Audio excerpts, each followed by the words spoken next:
We are into week 19 lapho khona sekudlalelwe khona imidlalo lengu-19 kule season lekutshengisa ukuthi the season seya ngemshaweni votha seyake ngokubuka ukuthi ngabe ngubani lochubekela phambili ngubani lotawuya pass ka-National First Division. Hello and welcome. My name is Patiso Msibi. I'll be with you for the next hour lapho sizabe sikhuluma khona ngelibhola lentekako lapha ekhaya. It's exciting. It's exciting. We saw beautiful games over the past weekend. Lapho khona sibonile imbabana Highlanders ethulana nayo Green Mamba, sabona Manzini Wanderers ethulana nayo imbabana Swallows. Manzini Seabirds ikhale phansi ku Young Buffaloes. Tambuti beating Tabangulu Kellys.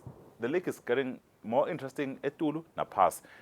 Previously besibona Bole Party going into the last few games bavele bayiwinile i-league sebaxesela nje imidlalo yabo sesibona ka-relegation secaca, but this time around it's totally different and kuyatshengisa ukuthi the league is taking a shape and iba strong every other season lechubekako. There are many ills in our local football, but so far the league is showing that it can be fixed and hopefully it's gonna be fixed. Sizabe sikhuluma ke letho thina sabasibuka ke kabantu imidlalo ledlaliwe kule mphela somvo. Kepha ke angeke ngitibuke ngethwana I know ukuthi kathi wagcina kumbona, but the master is here.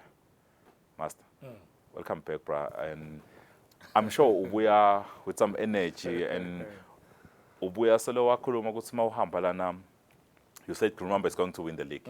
So le Green Mamba ubuya ihleli etulo strong. Niyehlile for a day, but yaphinza yabuyela after emphatic win against imbabana Highlanders. But overall, master, you came back on Friday weekend yonke solo setinkundla temidlalo. Match week, how did you see it? Yeah, ngithuba lokuluphathizwe ngiyabonga kumukela ehlelweni lakho bese ngivusela ema-loyal viewers. I think Phathizwe imidlalo ihambe kahle kakhulu ngicabanga ukuthi emagoli ashayo Phathizwe angathi ukuthi bo coach bebangikhumbulile ngisho umsebenzi wamangwende kahle nabe bangikhumbula bo coach about 3 wabo 4 wabo bangibute ukuthi bengisolo ngikuphi bebangikhumbula bangasakubona. Hayi No, master, what I learned go coach, but you see whatever you say lan back start. So masobinzile bangasakubona segroundini abasakubona kuma pre-match. Sobinzile futhi awusa bayakhathathe ukuthi hawu master. So bheke so wena mangabe awukho bantu banotice. Just call kwenda right ngozi. Yeah, ngicabanga ukuthi kungaba kubonga nje onke ama opinions leswathola ku different coaches, different players, different fans, because ngibo labathanza kakhulu ama teams, but nje ngicabanga ukuthi overall imidlalo sijabulele kakhulu, more especially mina ngithanda nakushaya amagoli na FIFA ukukhuthaza ukuthi kushaya amagoli. So nawubuka nje yes lamanye nangabe lamagoli angena la ngakuwe akusimnanzi, but for us ama neutrals ngicela ngisho for us ama neutrals nasibona amagoli sibona even the tactics spot on ku some of the teams kuyasikhombisa ukuthi le level esikuyo si level Eswatini, more especially ngala ka coaching tactically, even some teams wabona ukuthi they are organized. We can proudly say this team is from Eswatini. Master, you're saying you love it when we're seeing goals. There were 25 goals scored in this match week. I think this is the highest since the season. But let's see how they were distributed across all the teams. As kunema team elathole some heavy score lines, master, over the past weekend. Yeah, ngicabanga ukuthi Phathizwe nobuka njoba usho ukuthi 25 goals lashayiwe kule midlalo le yonke M10 Premier League this past weekend. Ngicabanga ukuthi kuhle kuyakhombisa ukuthi ema teams alambele emagoli, and ngicabanga ukuthi nale pressure le ndiwa letholakala lengetulu nalengaphasi ngiko lokwenda ukuthi lamagoli ashayo, because ema teams lalengaphasi akuhambeli kahle.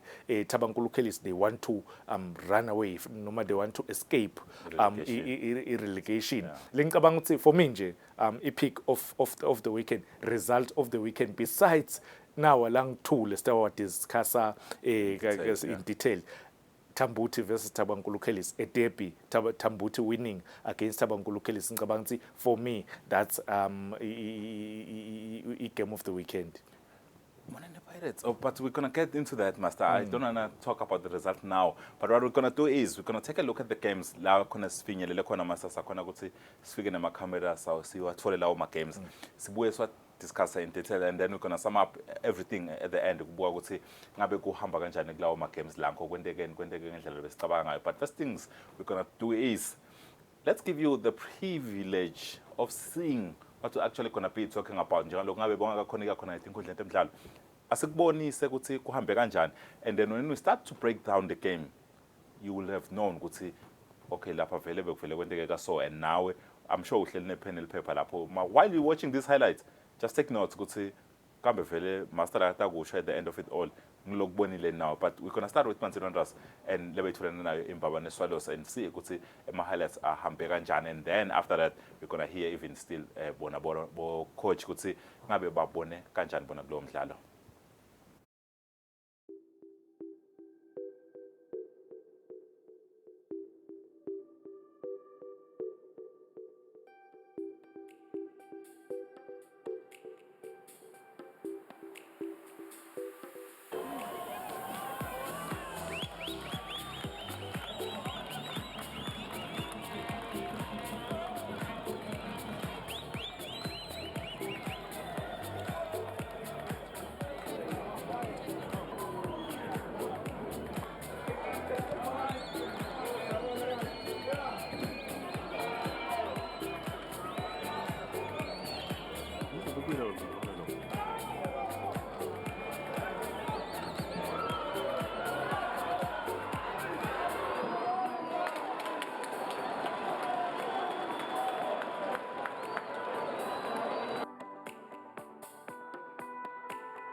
we can appreciate the effort of the boys.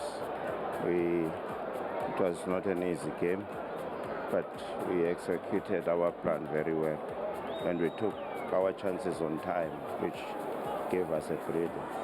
We can appreciate. No, not really. Not really. Paula, we judging again. The game you only get result from your hard work. Kuleyo game leyo. I-result lenya influence lenye game. It was not from me.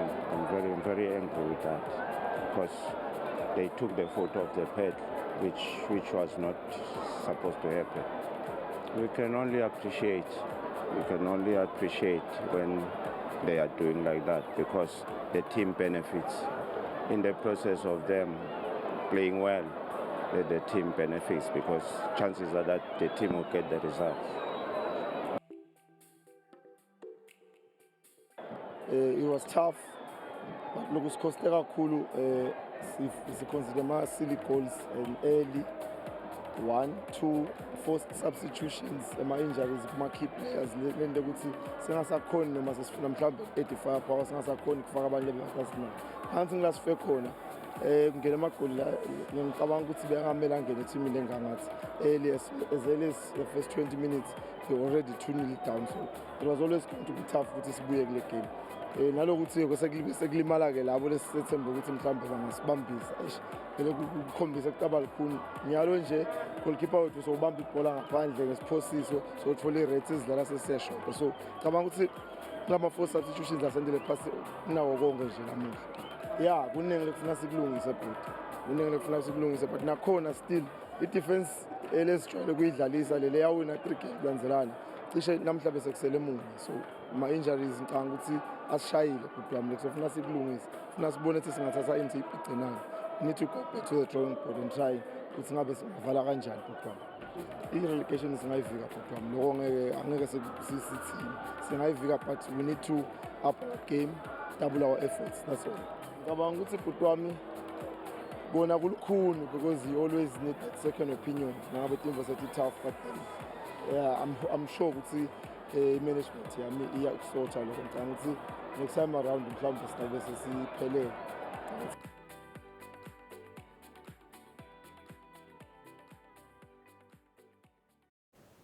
A lot of takeaways from this game, Babaneswalo's versus Mansini Wanderers, ngikumbile my point.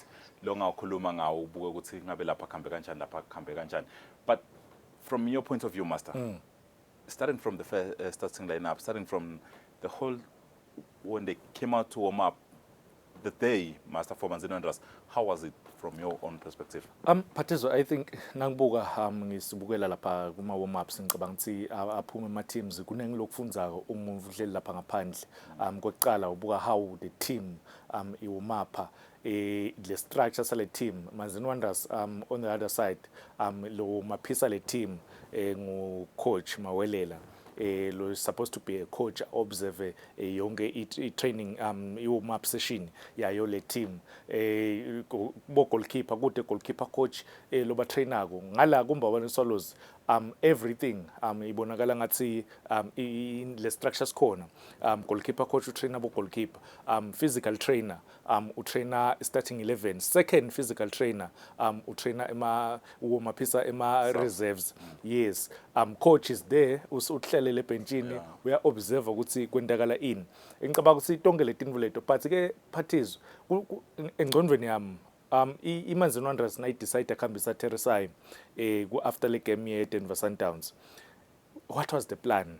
Bebathi Mawelela utawuchubeka asebenze yedwa throughout the week, balungiselela a big game like Mbabane Swallows. I think that's a red flag. Was that an emotional decision? Yes, a very bad decision, I must say.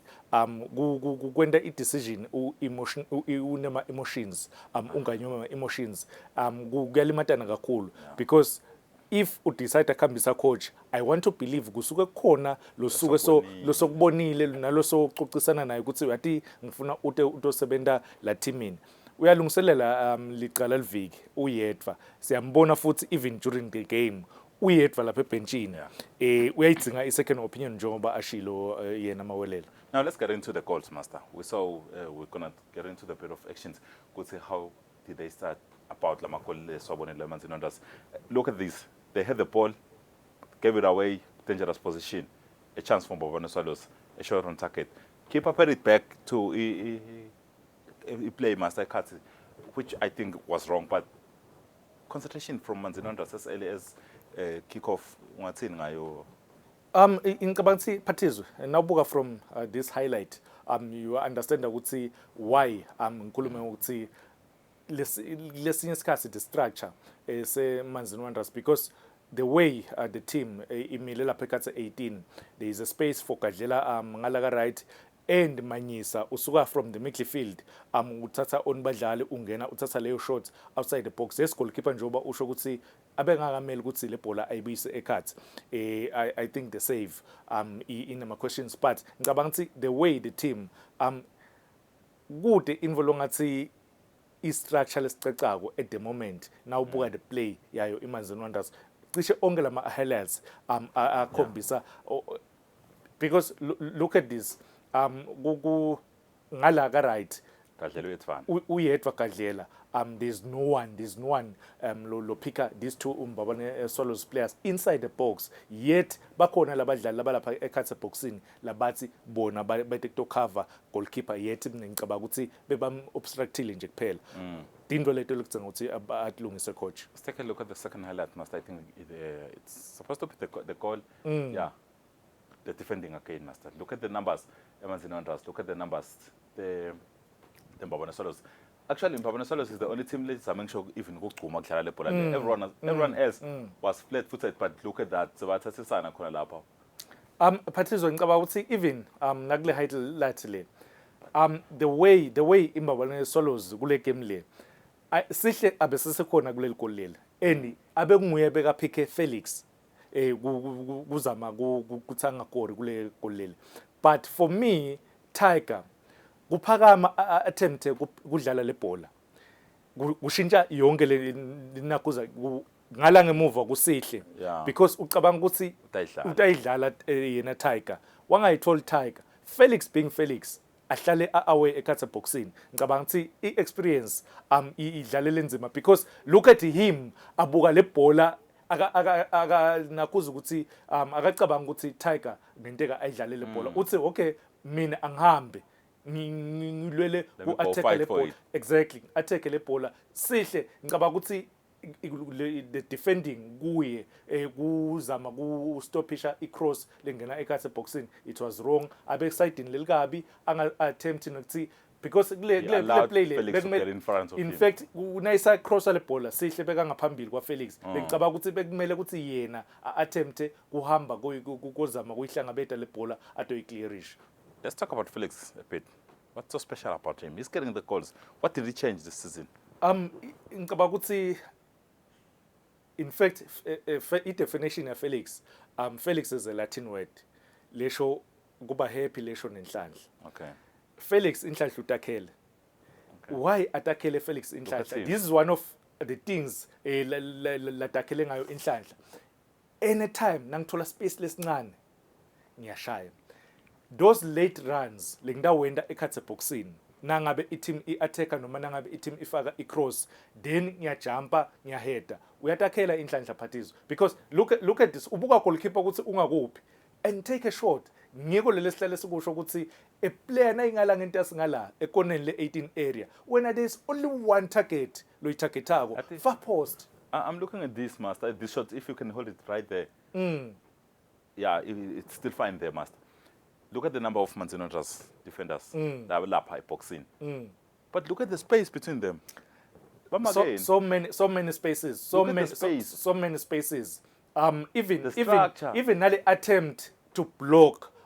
That's not how you block shot outside the block. Outside the 18 the box. It's humber pass. And unfortunately for Manzini Wanderers, that was the time lapho sihle alimele khona masa athole injury. If you look at how he landed Muthanda, as heavy as he is Muthanda, even he landed the whole weight. Yes. Yeah, that's just sad, and I think he'll be out for some time. Yeah. And it's so sad because Muthanda was offside. He could have scored that goal, it wouldn't have counted.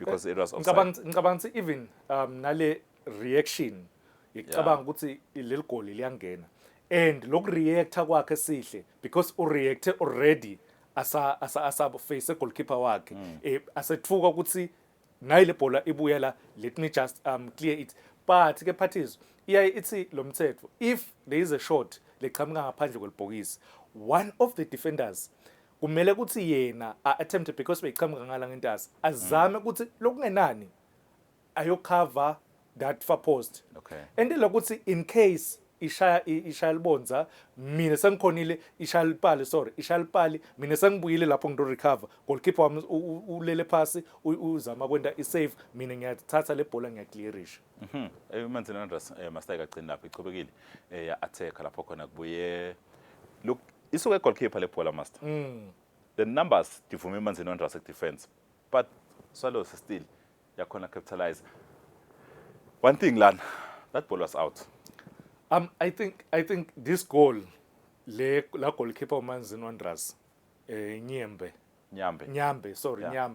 la goalkeeper uManzini Wanderers le bhola beyiphuma it was way out that shot why are you excited as a goalkeeper to make a save unnecessary okay was it a case of being excited to make a save or was it a case of not knowing where you are where is your goal post not knowing your surrounding as a goalkeeper?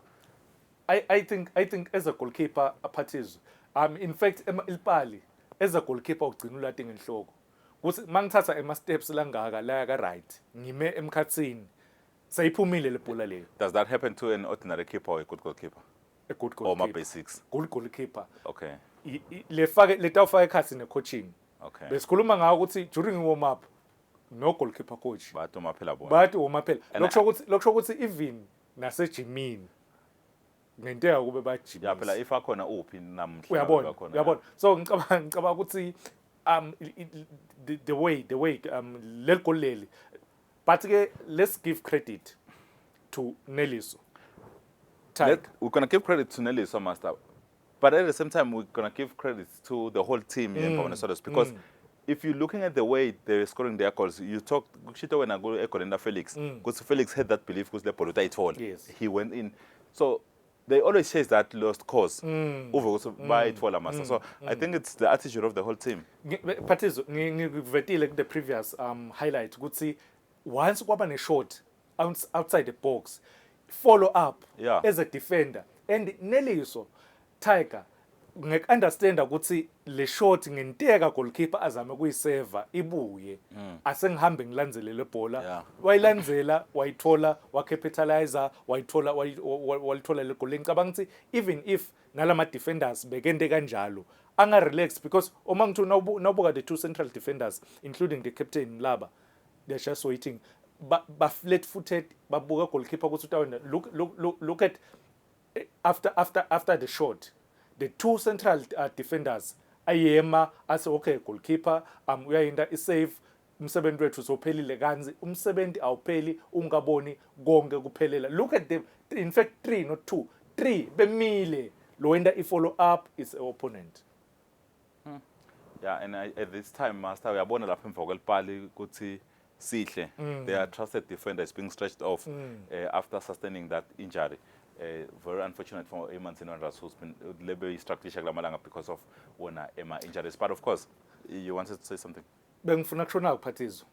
Itolo ngivetile kancane e-stadium. Uyaphuma sihle. Uyayibona ukuthi imbabana Swallows most of the time ik-attacker ngala ku-Midfield kuneliso namanyisa. Thatha Mlaba. Umlethe la khathi. Le press ungatothi wena abete lakini ekhathe boxini iqale la khathi ku-Midfield Simphe Manana was there udlalile kumbabana Highlanders as a central defender. He's a central defender. He is a central defender natural mbise la ngemuva khona Mlaba atosefa konke lo lokula ekhathi ku-Midfield lokutawufika la ngemuva because sihle akasekho sekufika sekuma loose balls nje ngicabanga ukuthi Dinvo leto coach but angeke aze kubona ayedwa Dinvo leto i-technical bench lidzinga ukuthi it notice as le game isachubeka ukuthi angithathe lo Manana ngimbise ngemuva ngilese Mlaba la ngaphambili. They were cut open again Master Kadlela when he got his third goal of the game. Again, look at this. Ibhola kuManzini Wanderers. They have the ball right. What are they doing? You see, And so already they are outnumbered lapha eNakuzen. Not even outnumbered, master, but they are all out of positions. Kadlela is all alone and he's just smashed that ball in.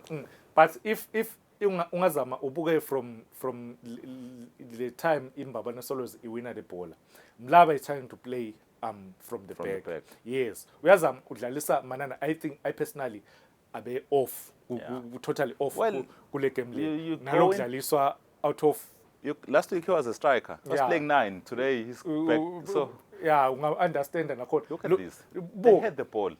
The ball. Ngaba What was he doing? Manana.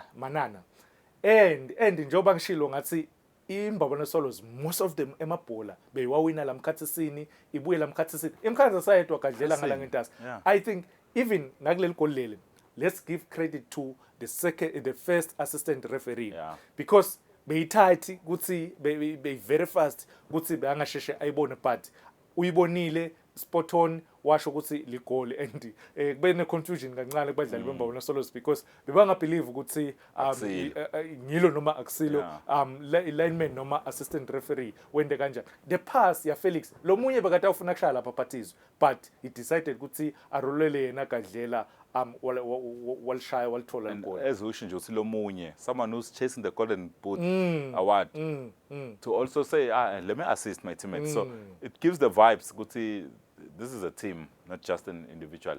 It's sport, an individual player. Lo munye Phathizo uthi this is a good goal. I still say Hayi Fabi kataliphika.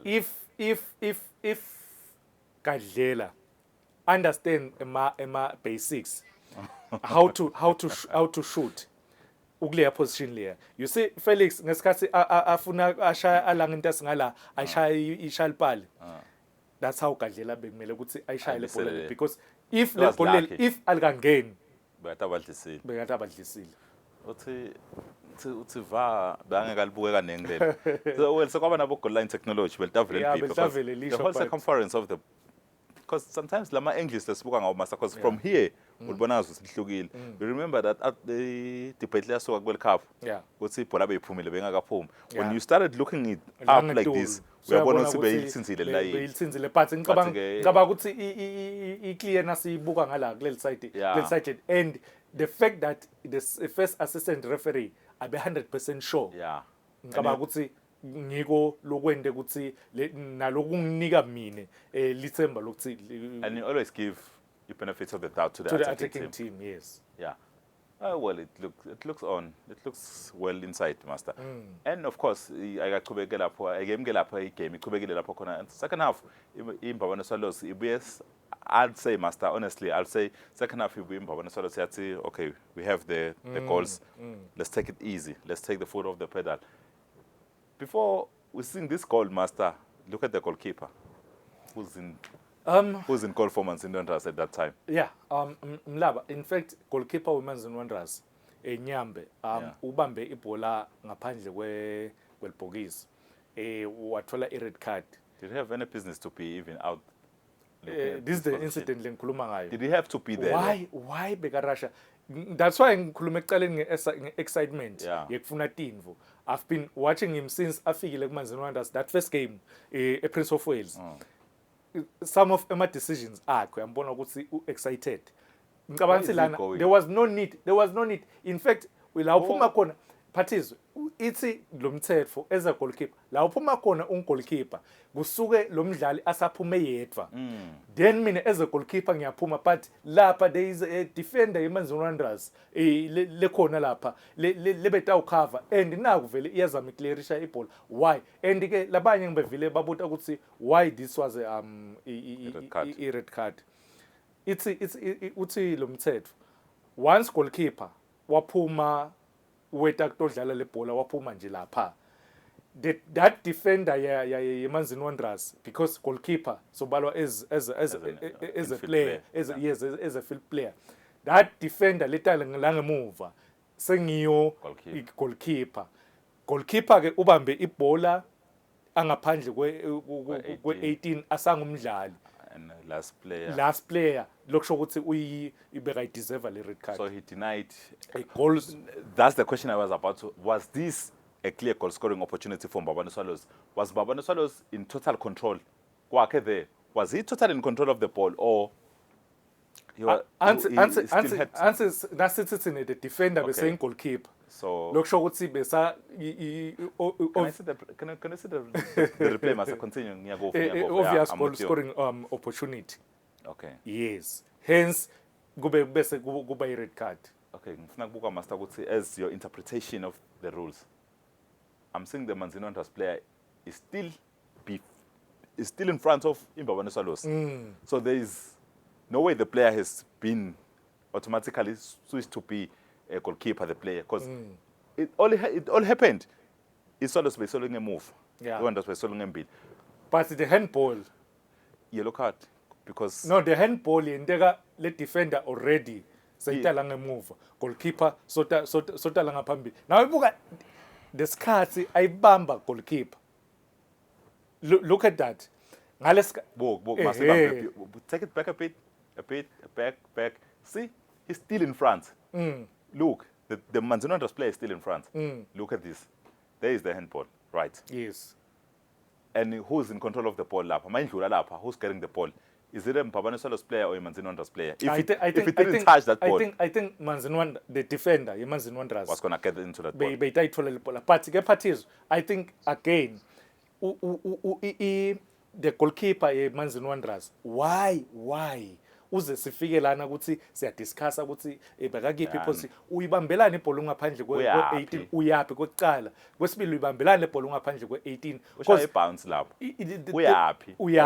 uyapi then the captain Mlaba kudzinga ukuthi athathe irresponsibility angene empalini ayovimba ayosita i-team ngiko le sisho ukuthi bo captain sakubona bo John Terry sakubona bo Lucas Radebe badlala incumbi bo Ferdinand babuya khona bo Happy Jele in South Africa kwakhe while he was still at Buffalo. incumbi yabo goalkeeper leli goal leli belitawungena Yeah. incumbi yabo goalkeeper belitawungena leli goal leli. Look at the steps lawathatha umlaba kuyokwenda le save and that save lenhlala engikhuluma ngayo the powerful hand usebenzisa right kanzi inside yaka left. That save is a save from a proper goalkeeper. Incumbi yabo goalkeeper iyabehlula. Unfortunately, he wasn't able to save that goal from Wanda, that header. The last goal, it's umdlalo ngaye 4-2. I think nakhona la ema basics. Yeah.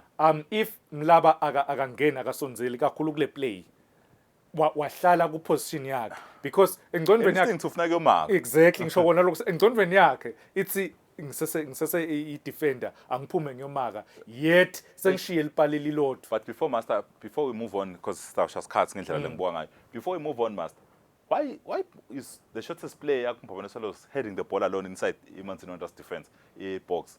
And someone is pretending to attempt header le bola look angafuni kuyo attack le ball. Why do you jump Basegcuma ngathi akwagcuma. uyogcuma kuheader ibhola esikhundleni nike the time by cross And you go for the ball. Uma ke bani manana, I'm seeing the number 25 kunebadlali emva kwakhe. He's the tallest player. Shouldn't he be behind defense? Of course, Master, we saw Manzini Wanderers getting into it. Yakhala phansi yakho Mbabane Swallows kunqoba igame. But there was another game. I'm going to cut you short kuleyo because I can see the emotions as well, because if players cannot do the basics and they are in the Premier League, then who's going to be able to play for Sihlangu? Yabona. Now we're going to take a look at another game eledlalile khona lapha eMavuso Sports Center lapho khona iMbabane Highlanders ithulene nayo iGreen Mamba. Ibukeke ukuthi iGreen Mamba itawufuna rather iMbabane Highlanders ifuna ukuphinziselela njalo ke yona iGreen Mamba yabashaya 3-0 badlala kalanga. So now they had a chance ukuthi baphinzisele. Were they able to do that? And if not, what went wrong again for yona iMbabane Highlanders? We're going to take a look at the highlights and come back with the match analysis.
I think to concede 2 goals in the first 10 minutes against a team that is having a good run like this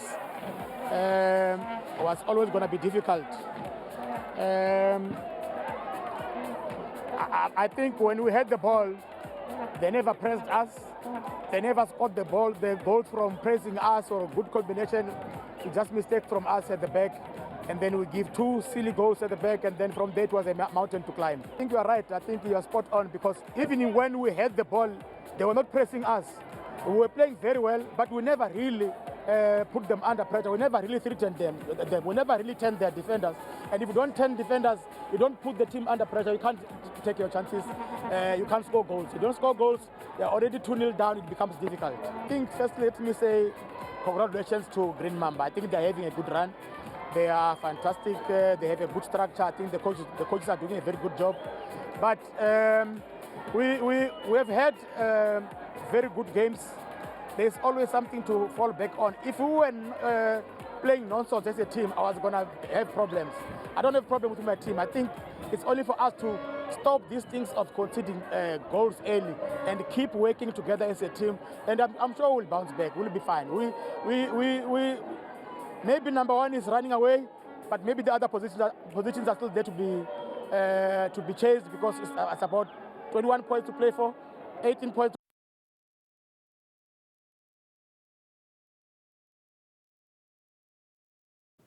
There is still more points to play for, but the game ayabaleka njengaloku babuye kokhala phasi ku-Royal Leopards baphinde bakhala phasi ku-Green Mamba. The league uyavuma somehow ukuthi probably it's gone, but it's very very very close njengaloku ukubona ukuthi kusesenema games lasele, but because more especially because the rest of the teams are sort of dlala kanye kanye. But let's see ukuthi uthini na coach wayo iGreen Mamba about the game. We had a very good game plan. We were fortunate to watch them last weekend as they were playing here. We noted the gaps that we can exploit from their defense. Apologies there on that technical glitch, but master, the whole game campaign.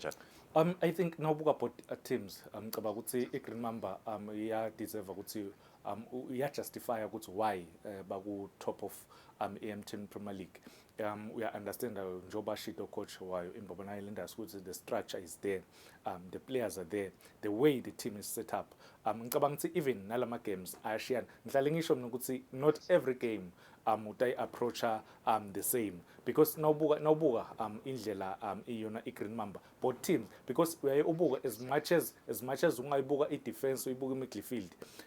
For Green Mamba ngicabanga ukuthi nawubuka Khetho adlala as holding midfielder, then kunika Njabulo, kunika Mxolisi that free role ukuthi bangenda noma ngayini la khathi midfield. Ngale kuMbabane Highlanders nawubuka le midfield, yes ama injuries abalimete kakhulu akekho Peter lokuforce ukuthi Thomo etekudlala central defense, but still you have yes, Ndumiso, physically, I think akekho fit, but for me, physical go to structure or physical appearance, because we have to make that distinction. No, even is he struggling when it's a 50-50 game, Paul? Not 50-50, but there are instances. So when is he struggling? Lapokona strugglisha. My quick turns. Overlapping tongele tinvo leto ngicabanga ukuthi usastrugglisha. I believe ukuthi itolo bekumele ukuthi yena Ndumiso ayiqale right back, then centrally kube Palma Navusi, yes, then Thomo adlale number 6 bese ukuthi Sticker udlala number 8, then one because Pilane bekakhona utawudlala le number 10, or it's either uyamkhokha Sticker ufaka Rio, because Rio is a bit unayo le aggression, the energy kuma games la kanje. You need ama players ku midfield latakunika le energy lataba aggressive. Ngicabanga ukuthi iyona iGreen, yes, goalkeeper khanya kezwe kule game lena ngicabanga ukuthi akabi ne very very good game. Some of the goals including lena lamxolisi ngicabanga ukuthi usifakile isandla usheshe waphuma, yet bekungekho necessary ukuthi aphume. Look at that. Look at that. Wasiyema. Wasesoyema kanzi Thomo bekasata mkhanza bekangamkhanza Mxolisi because bekangekaza afike Bekangeka Mxolisi bekangeka mkhona ukumthatha ngapace noma And bekangeka Mxolisi wouldn't have taken that option yokushaya. yokushaya If if keeper basebaleni. bekangaphumi yena Khanyakezo. Yeah, and the score at that time, Master, it was 2-0. Careless of time, I want to check the third goal, Master, because Babane Hania didn't offer much in terms of attack. But the third goal for you, in Babane, I remember that. I think kule golele parties naso nabuka indlela iGreen Mamba lebese washintsha ngalo ama passes every player bese imkhanza out of position kanzi iGreen Mamba iyakhona ukuthola ema spaces iyakhona kubona lapho khona kuvuleke tikhala kakhulu khona kwekucala nawubuka Javi ngala the run la yentako kuta ngala ngentase on the left wing from time to time egemini ayitolo bekayidonsa bekayivula leyo gap leyo desert leyo sitayibona nje le play le lesikhala basithola lapha ekhasi midfield bamthola Vusi out of position and nabayifa look at the run yakhe. This is Kali. Sorry, yes, Skali. Javi nange ngale ngenhlangano. And ke Phathizo, the team ye Green Mamba le, ngihlale ngisho ukuthi coach Ernest uyende ukuthi Skali once waphuma la khase boxing, uyisida wa left wing noma ka right wing. One of the midfielders ungenile ekhase boxing. Most likely kwangumkhonto nanjabulo. So ngicabanga ukuthi the way this team idlala ngakhona iyakhombisa lo ukuthi ikhoshekile ba understand ema roles ema players nema duties ema players. Well, Master, we're seeing the game. Siyabona kwentekani. It was a very good game with good goals from Green Mamba. But there was a moment of madness, if I can call it like that, Master, before and during the game, where we saw something we shouldn't be even seeing in football, Master. We saw in terms of marketing the beautiful football of Eswatini, we are not helping ourselves. The team official, this is a team official from Green Mamba. Here comes the team official from Mbabane Highlanders. What is going on? Yeah, but it's njoba usho ukuthi tinvoleti lesingakadzingi ukuthi sitibone more especially kuma officials ema teams akukadzingeki lokuthi These are two kit managers. Yes, tinvoleti Phathizo lothi uhambe nemvana ayobukela ibhola ungafisi ukuthi atibone because le belief lesifakako kubanvana tinvo kayekuthiwe foreign substances akafuneki ebholeni. If you say an official ahamba afaka a foreign substance ekhasi groundini ngicabanga labo kumele ukuthi bacharge Kube sekuba ngithela wayeka timfoletika so this is just a fan who actually paid 50 rand to get into the stadium if angakafohli 50 rand, but it's going to put the team in more cost nyalo. In fact Phathizo, every goalkeeper nakane libhodlela lakhe lemandi mina angifuni kusho ukuthi bekunani lapha because bo goalkeeper bawabeka emabhodlela emanti epalini. Angiyathi le belief ukuthi iqhamuka phela ukuthi lapha bekulapha ekhathi because bakucithile alikashaywa igol. Why my fans are concentrate enveni lengabafaki? Why? He went back in, look. Igame yadlala, Master. Look at this. Man, come on. You can't be serious. You can't be serious. I think tinvoleti Phathizo lethi ngibamba lesingathi ngibamba ukuthi bona ebholeni yethu if sidzinga kuyimarket sihlale esikhala ukuthi ema sponsors aphumile ebholeni bamva bafuna ukusupport ema teams ayacharge because lana nje i-team itawucharge because kungene ema fans ekhasi groundini isaqhubeka igame ibeyidlala igame lapha wahamba wayothatha angathi ukuthi uthatheni but lokungena kwefan ngicabanga ukuthi i-team itawuchargewa imali iyabhadalwa emagedeni iphume futhi khokhe ngiwo lama fans ngicabanga ukuthi it's high time ema fans the supporters committee bahlale phansi nama fans bake bawachazele ukuthi kusho ukuthini kuchargewa kwe team at the same time, Master, because this thing yalo muthi icale kufakwa enhloko ngilaba officials. If the teams themselves they are seen players, Master, in our league baphuma bafumbathile. Yeah. basi mabawumapha bathele mababuya abadlala ubone bachitha tindfo but uthini kulama supporters uthi yahle mfusho uthi yasebenzela amaswini Yeah. so masibona labakwenda labanye asisuse sifake lokwethu. I think le The belief team, it goes back to the team. kusebenzisa ama-foreign substances public ngicabanga ukuthi akusiko kahle mina nami ngine-belief yakami Yeah. ukuthi mangithandazile bhasi ngitithandazela ngedwa because abazenzisi bayothandaza embi kwabantu kusho libhayibheli. Yeah, that's how it happened, Master, and we do not want to see that. We do not want to see that happening. Mase siyobuka ibhola, sambe sibuka ibhola, sithembe ukuthi badlali they are performing based on their qualities. Master, thank you so much for your time. Bonga mina Phathizo ngibonga ama-loyal viewers. And congratulations to Siboniso Mamba, lo dlalileyo ne-Buffaloes. He scored a hat-trick over the past weekend. Mabashaya imanzini siphethe ngamagola lasithupha kulamabili and a defender scoring a hat-trick. And guess what? After that hat-trick, he got caught up with the national team. And guess what again? This season, I'm saying he got a national team. We're going to talk about the national team in the coming weeks. But he got the call-up. He has only played only 4 games this season. He only played 4 games. He's coming back from a long-term injury. And he's in the national team. And we do hope without deliver as coach une faith and there's still no place for Justice Fikaratum court. But we're going to talk about that in the other games, other shows to come. Master, thank you so much for your time. And we also thank you again to my loyal viewers lapho emakhaya sibonge whole sports crew lesende ukuthi le midlalo ibe lehlelo libe possible, and of course the studio crew lesikhona namuhla siyabonga kakhulu ukuthi basibambisile. We do hope you enjoy the show now lapha ekhaya. Qhubeka enjoy le inhlelo lesilethela tona sengumsakazo weSwatini TV. My name is Phathizo Msebi. Good night. We had a very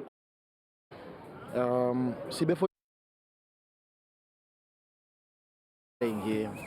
We noted the gaps that we can exploit from their defense. We noted some grey areas in midfield that we can also take advantage of. Fortunate enough, Sizenje Nastala Savelesa exploited those areas and we got to the goals. It worked for us. We wanted to draw 1 or 2 midfielders in. As I've said, we had a game plan for them. We wanted them to come for the ball, open the spaces that we need. That is going to also draw 1 centre back and open the space that we are looking for. It paid. No.